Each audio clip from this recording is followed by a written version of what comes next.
AP ప్రభుత్వం రైతులకు భారీ గుడ్ న్యూస్ చెప్పింది.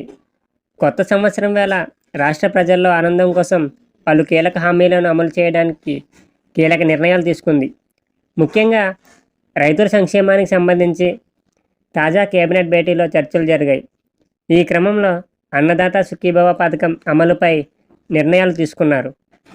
రాష్ట్రంలో రైతులకు కేంద్రం అమలు చేస్తున్న పీఎం కిసాన్ పథకం కింద రైతులకు ఇచ్చే 6,000కు అదనంగా ఆంధ్రప్రదేశ్ ప్రభుత్వం మరో 10,000 అందించాలని నిర్ణయించింది.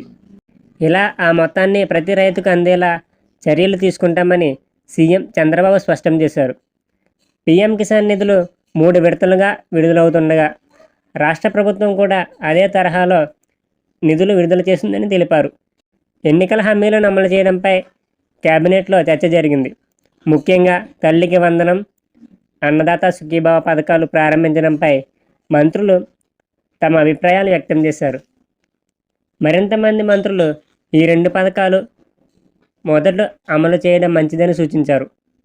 ముఖ్యమంత్రి చంద్రబాబు మాట్లాడుతూ రాష్ట్ర ఆర్థిక పరిస్థితిని దృష్టిలో ఉంచుకుని ఒక్కొక్క పథకాన్ని అమలు చేస్తామని చెప్పారు.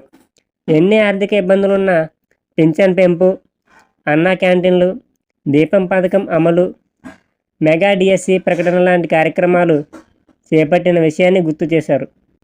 మహిళలకు ఆర్టీసీ బస్సుల్లో ఉచిత ప్రయాణంపై మంత్రులతో చర్చించిన చంద్రబాబు ఈ పథకం అమలుకు తగిన వ్యూహాలు సిద్ధం చేయాలని సూచించారు.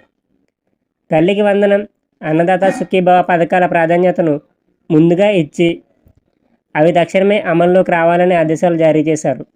రెవెన్యూ సదస్సులపై రాష్ట్రానికి వచ్చిన 13,000కు పైగా దరఖాస్తులపై వివరాలు సేకరించిన సీఎం ఈ సమస్యలను త్వరగా పరిష్కరించాలన్నారు.